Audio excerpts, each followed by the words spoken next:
दोस्तों, आज की कहानी है पोता बहू तू शादी से पहले मेरे पोते का इतना ख्याल रखती है, शादी के बाद कितना रखेगी।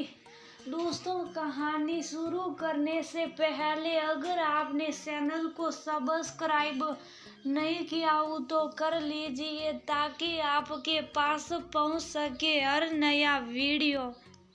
कल्याणी जी अपनी पोती केसर और जतिन का गठबंधन करने के लिए जैसे ही दोनों की सुनी हाथ में पकड़ी ही थी कि तभी वह घूंघट डाले एक औरत आती है और दादी सा का हाथ खींचकर सुनियों को अलग कर देती है, जिसे देखकर दादी सा के साथ साथ सभी आश्चर्य से उस घूंघट वाली को देखने लगते हैं और दादी सा उसे डांटते हुए कहते, अरे सॉरी बबली है क्या? शुभ काम में विघ्न डालने से कौन है जो तू जो मेरा हाथ पकड़कर ऐसा कर रही है?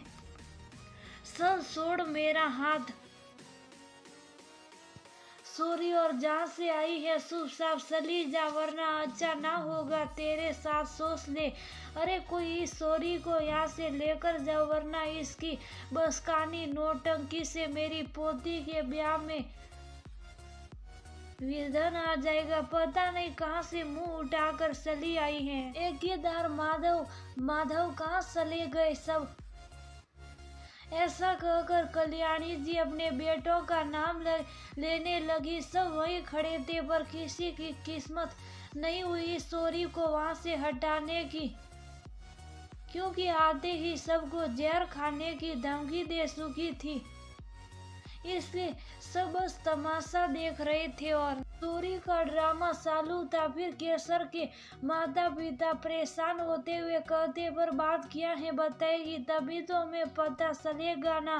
बात तो है पर जब तक दादी सा हाँ नहीं कर देती तब तक मैं इनको अपनी पोती का गठबंधन करने नहीं दूंगी, घूंघट की ओट से कहती हैं। मंडप पर चल रहे ड्रामा रूपी दृश्य को देखकर चारों तरफ गर्मा गहमी मच गई। सब कानाफूसी करने लगे, अरे कई लड़के के बिन ब्याही पत्नी तो नहीं और घूंघट डाल के क्यों आई है? कहीं लड़के ने उसके साथ कोई गलत कर्म तो नहीं किया? इसी तरह ना जाने कितनी तरह की बातें हवाओं में शोर करने लगी। सब बारातियों और सरातियों की उंगलियां जतिन पर उठ रही थी और बेचारा जतिन अचानक आई उस घूंघट वाली तूफान को देखकर परेशान था। उसे खुद समझ नहीं आ रहा था कि उसके साथ आखिर हो क्या रहा। वह तो आज तक सीधे मुंह किसी लड़की से बात तक नहीं करता था और नतीजन शादी के मंडप पर ये घूंघट वाली का मेलोड्रामा चल रहा था। ये सब देखकर दुल्हन बनी केसर भी सख्ती में आ जाती है। उसे भी कुछ समझ नहीं आ रहा था कि आखिर हो क्या रहा है। जहाँ तक जतिन की बात थी तो जतिन बहुत सीधा साधा लड़का था, ना सिगरेट ना शराब और ना ही स्वभाव का नशा था उसे। वह तो परिवार का सबसे लायक बेटा था जिस पर जतिन के माता पिता को बहुत गर्व था और इसलिए केसर के माता पिता और परिवार वालों ने केसर की शादी जतिन से फिक्स की थी।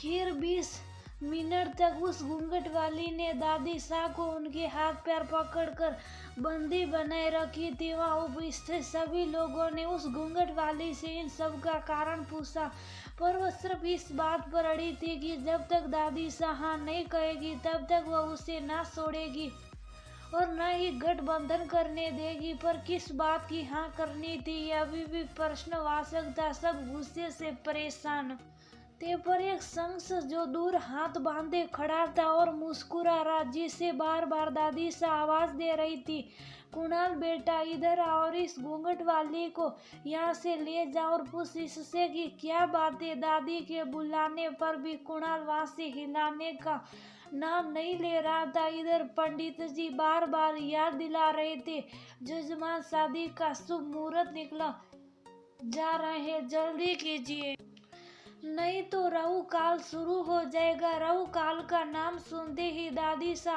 भड़कते हुए पंडित जी से कहती है, राहु तो घर में आ ही गया है पंडित ही, पर अब अगर इसे बाहर नहीं निकला तो राहु काल भी शुरू हो जाएगा जजमान, इसलिए तो कहता हूँ। तो देकर सल्ता कीजिए। इस राहु को अपनी जेब ढीली पड़ती हुई देखकर पंडित जी कहते हैं। पंडित जी की बात सुनकर सब हंसना तो चाह रहे थे पर हंस नहीं पाए। खैर आधे घंटे तक मेलोड्रामा चलने के बाद आखिरकार दादी शाह ने मजबूरन उस घूंघट वाली के सामने घुटने टेक देती हैं और हाँ कह देती हैं। फिर जैसे ही दादी शाह हाँ कहती हैं वैसे ही वह घूंघट वाली अपना घूंघट झटपट उठा लेती हैं और सबसे पहले दादी शाह के पैरों में गिरकर माफी मांगते हुए दादी शाह को अपना परिचय देती हैं। दादी शाह, मैं सार्थकी हूँ और मैं और आपका पोता एक ही कॉलेज में पढ़ते थे। फिर हम दोनों एक दूसरे को पसंद करने लगे। हम दोनों शादी करना चाहते थे पर आपने जो जहर वाली शर्तें रखी थी अपने पोते के पास, उसकी वजह से आपका पोता मुझसे शादी करने से मना कर दिया। मैं आपके पोते से बहुत प्यार करती हूँ दादी साहब और उससे शादी करना चाहती हूँ, पर आप पापा जी लव मैरिज के बिल्कुल खिलाफ थे। पर पापा जी तो फिर भी मान गए अपने बेटे के मुंह में पर आप अड़िग रही, इसलिए मुझे ये सब करना पड़ा अपने प्यार के खातिर। कितनी बार कुणाल ने आपको मनाने की कोशिश की पर वह हार गया, पर मैं हार नहीं मानने वाली थी। हमने एक दूसरे से सच्चा प्यार किया है और उसे मरते दम तक निभाना चाहते हैं, पर आप लोगों की नाराजगी के साथ नहीं बल्कि राजी खुशी और आप लोगों के आशीर्वाद के साथ। और यही एक मौका था आप लोगों को मनाने का, इसलिए मैंने ऐसा किया।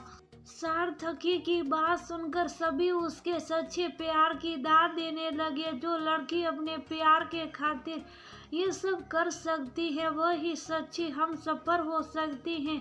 हाँ, तरीका गलत था पर प्रेम सच्चा था, इसलिए दादी साहब भी उसे कान मड़ोड़ कर कहती है जो लड़की शादी से पहले मेरे पोते को इतना चाहती और शादी के बाद कितना ख्याल रखेगी, ये विश्वास हो गया मुझे।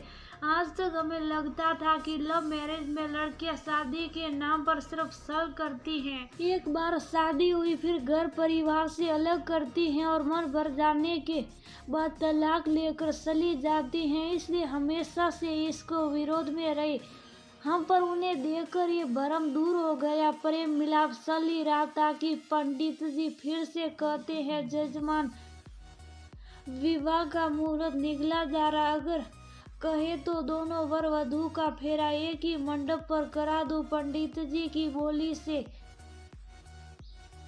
हंसी की आवाज पूरे वातावरण में गूंज